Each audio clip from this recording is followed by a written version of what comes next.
Hello everyone! So today I will be sharing with you my skincare routine using Snoe products. So I've been using these products for a couple of weeks now and I love the result kasi it made my skin so smooth and every morning when I wake up feeling kong fresh ko.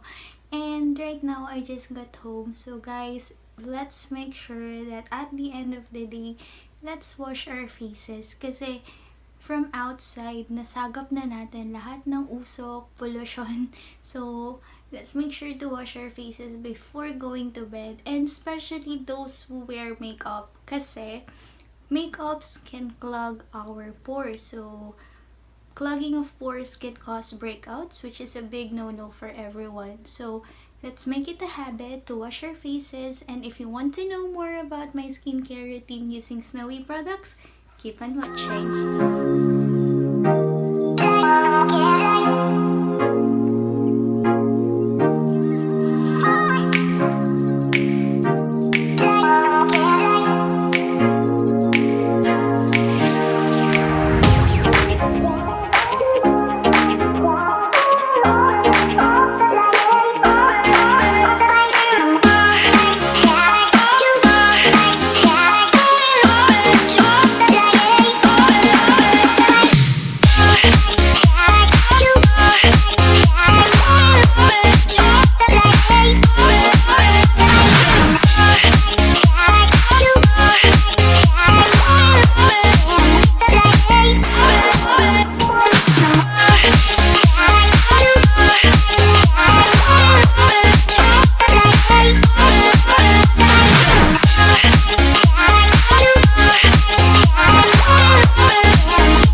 watching my skincare routine featuring Snoe products. So you can visit their website for full details about these products or their other products. I will post the website here or somewhere here. And also you can visit their stores or kiosks sa malls. Marami yan. For sure merong malapit sa inyo. And also please read my blog post about the full review for their pore minimizing set. So thank you so much everyone again for watching, and please read my blog post. Bye!